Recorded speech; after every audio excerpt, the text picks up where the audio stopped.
Yo, what's up, people? How are we doing today? It is a great day. Unfortunately, I'm not able to join you guys today, so we're doing a little video. It's gonna be fun. I got a few announcements, and we're gonna jump into the message. It's gonna be fire. But figured I'd hit the road, go get some boba, and bring you guys along for the journey. So hope you enjoy it. Let's see.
Hopefully you guys can hear this audio okay. Should probably test it, right?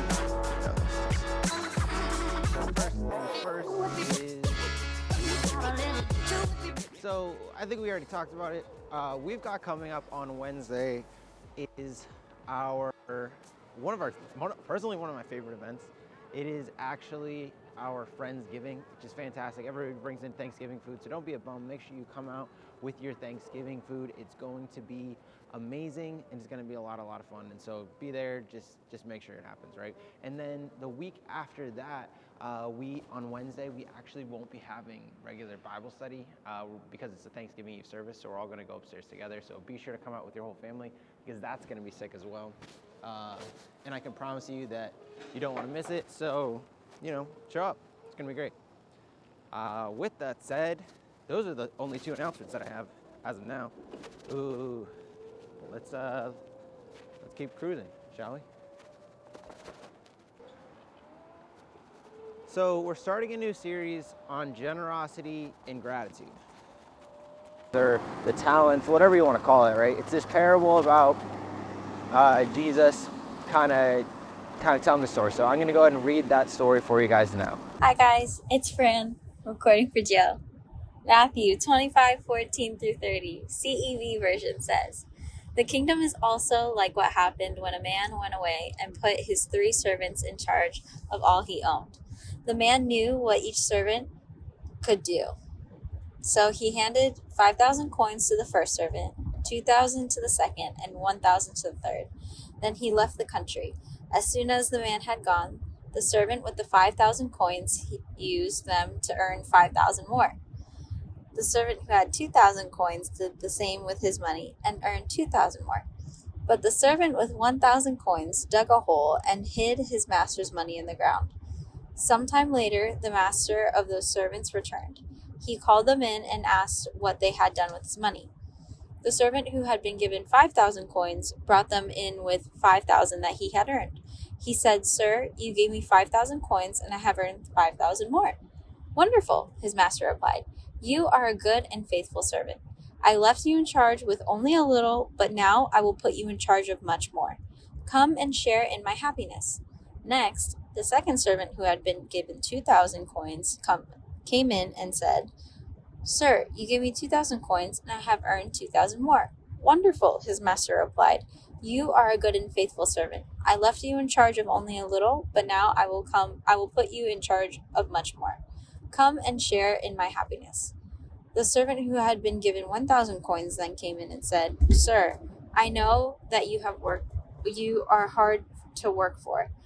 You harvest what you don't plant and gather crops where you haven't scattered seed. I was frightened and went out and hid your money in the ground. Here is every single coin.'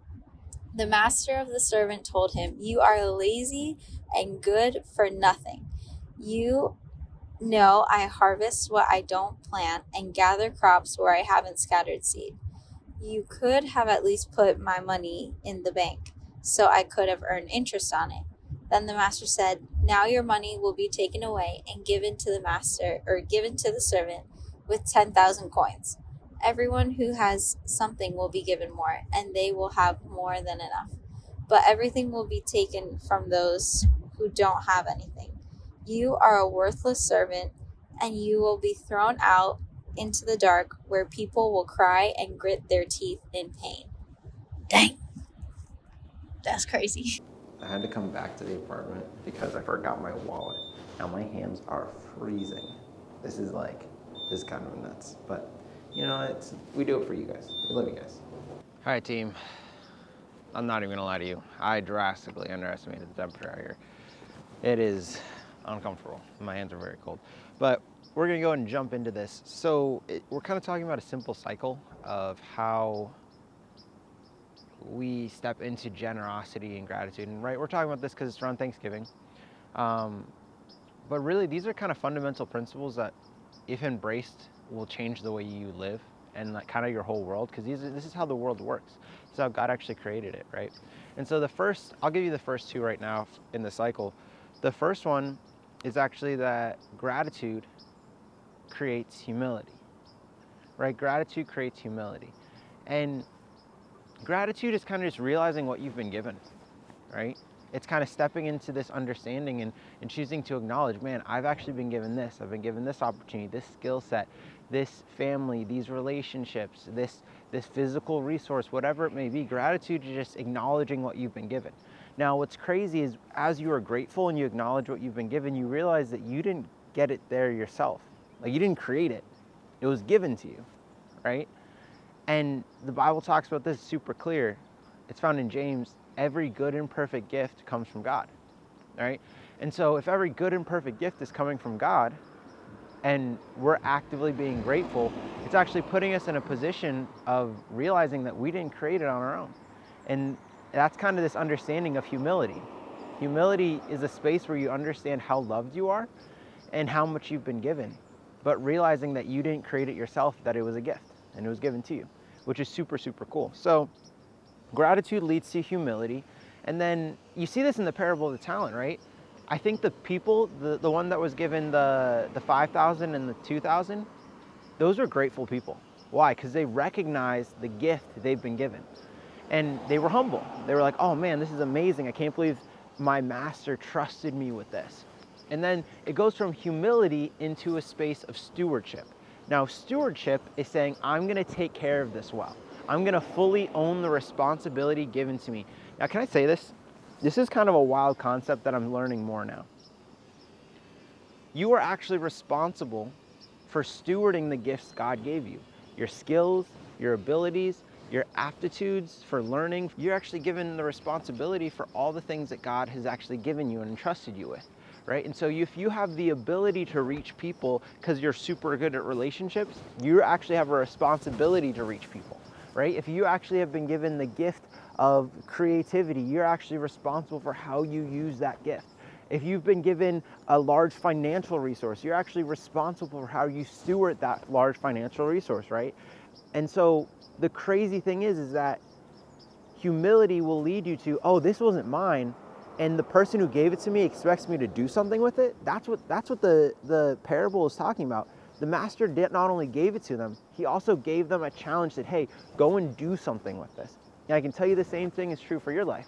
God has actually given you so much, and he's not just given it to you, he's actually asking you to do something with it, right? And so the first two elements in the cycle is gratitude leads to humility, and humility leads to stewardship, right? And so from there, we're gonna keep this going. I'm gonna scooter a little more, get closer to the boba spot. We'll see. Actually, we'll do that. So we talked about the first few, and honestly, it's dark and cold. I did not anticipate this. I don't know what I was thinking, right? So we may we may wrap this conversation up really, really quickly right here. We got a car driving by. Gratitude leads to humility. Humility leads to stewardship. And here's the next part. Stewardship leads to generosity. Now, generosity is kind of bigger than just giving, right? But generosity is this understanding that you have a responsibility to be to be generative. You actually have a responsibility to create. See, every choice that you make actually helps to create a future, right? And so the choices that you make to create a positive future and the choices that you make to create a negative future are ultimately going to be your responsibility to hold, right? And I think that's really, really significant. See, you're actually being asked to be generative, to create with what you've been given. Now, we're going to have a call to action at the end of this, but I just want to kind of challenge you. If you've been given the gift of you're just really great with people, right? That's the gift that God has given you. How are you using that to bring people closer to God, right? How are you using that to honor God? Because if you've been given that gift, it's serious, right? If you've been given the gift of creativity and storytelling, how are you using it to honor God? If you've been given the gift of understanding money really well, right? How are you going to use that to honor God? Whatever it may be, how are you going to use the gift you've been given to be generative, to actually create more, right? To create more that honors God and brings him glory. What I want you guys to get really early on is that, let's just talk about finances for a second. God has no problem with you being wealthy. God has no problem with you being rich, right? God doesn't like it when the money has you, but he has no problem with you having money.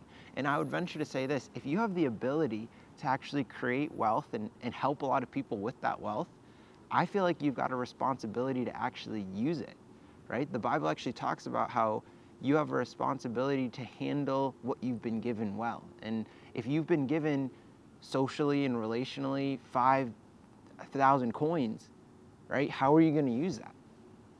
One of the most interesting conversations I have on a regular basis is with my supervisor, and he oftentimes tells me, he's like, "Hey Joe, like, I know that you're in creative and you're in the youth ministry, but you've been given gifts in both." And I for a while got frustrated because I was like, man, why am I being asked to do all this work? And then I kind of flipped it. I was like, no, I'm actually responsible for stewarding my gifts. And if I can help more people by being involved in both, that's my responsibility to do it, right? It's harder work, but it's more rewarding and more honoring.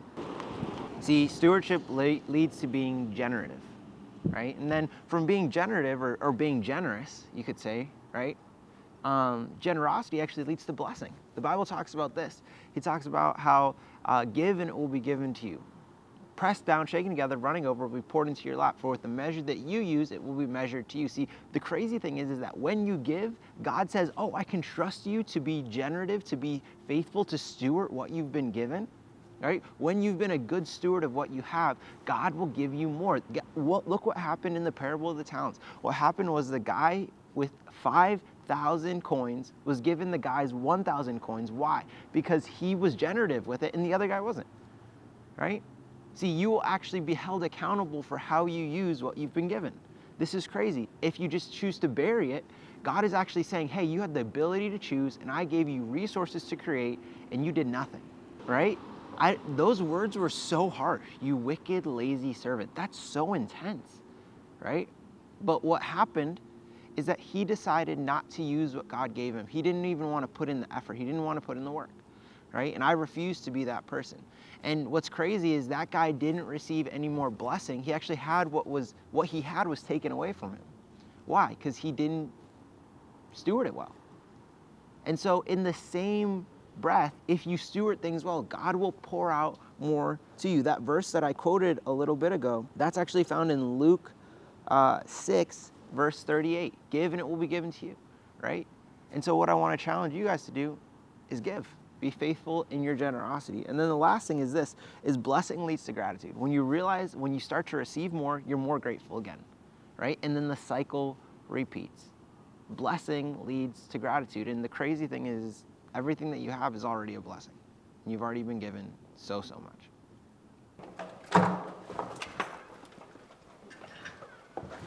All right. I decided to come home. That was about that time. But yes, I did in fact secure the goods. We out here, got myself a little brown sugar milk tea. That's how we do it. But where were we? Where did we leave off? kind of this understanding. I love this. I love T-Bar. It's good. It's got good boba. It's simple. Hey, we're thinking about bringing boba to the cafe, Redeemer Youth Cafe. Ton of sugar. Oh, very, very good. God has given you so much, right? And when you realize how blessed you are, it actually makes you grateful. And gratitude actually leads you to humility.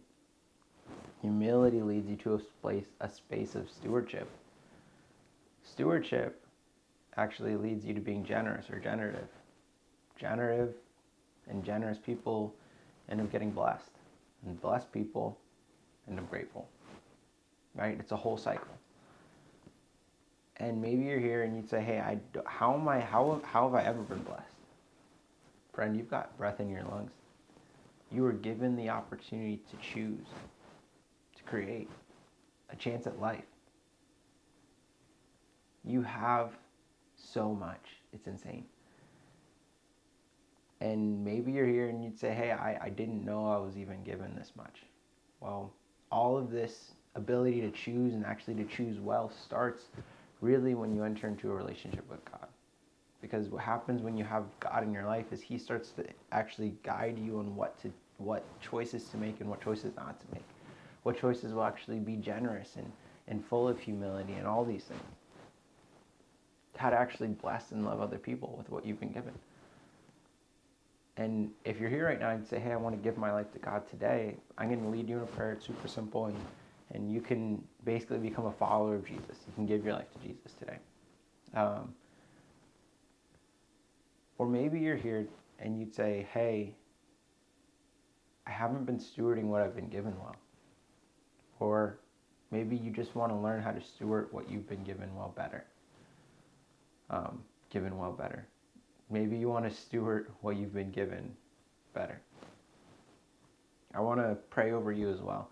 So I'm just going to ask everyone to bow your heads, close your eyes. And if you're here right now and you want to give your life to Jesus, say, hey, I've never given my life to God before.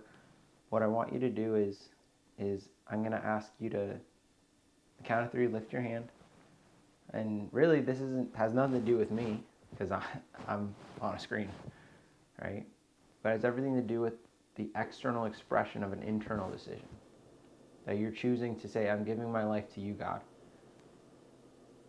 And I want to know what you've given me. So, on the count of 3, I'm going to ask you to lift your hand. And just hold it up there for 3 seconds. 1, 2, 3. Awesome. Well, if that's you, I just want to lead you in a prayer. Just say, you can put your hands down. Just say, Jesus, I give you my life. Thank you for your forgiveness. And I'm sorry for all the things I've done that have hurt you. I believe that you died on the cross. And I believe that you rose again. And today, I give you my life. And maybe you're here and you'd say, hey, I want to learn how to steward what I have better. I want to learn how to be generous. Well, I have a very direct challenge for you.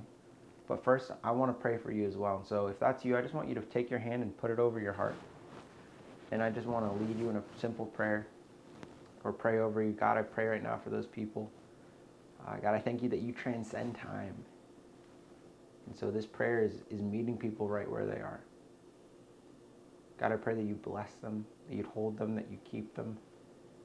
You'd help them to know that they are seen, loved, and known.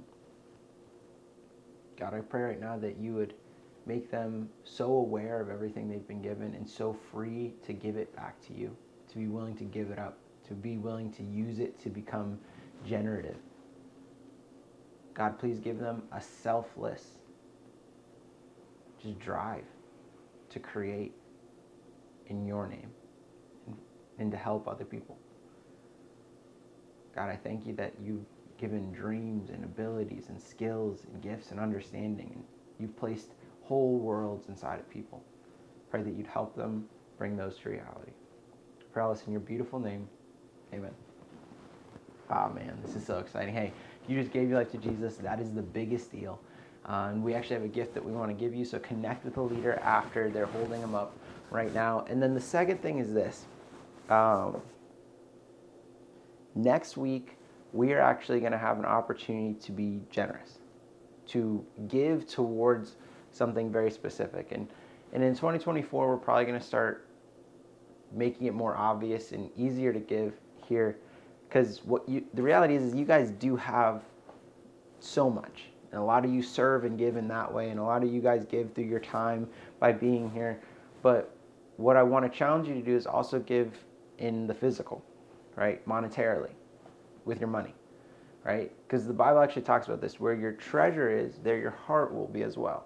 And so if your heart is for this house, then I want to challenge you to allow your treasure to be here too. And so next week, we're going to have the opportunity as Redeemer Youth to help support the Christmas outreach. And so what I want you to do is go have a conversation, go look at your bank account, have a conversation with your parents, and come back with money or a check or something like that ready to give. Because we actually have the opportunity to support people in our community. With that said, don't forget, it's next week. We're going to put reminders on social media. And join us this Wednesday for the Friendsgiving. It's so epic. Bring a dish and like literally show up with food. If nobody shows up with food, there's no food to eat. Like, that's how the Friendsgiving goes. So show up with food. It's going to be fantastic. And I'm excited to be with you guys soon. We love you. Oh my gosh. Totally forgot. This is very, very exciting.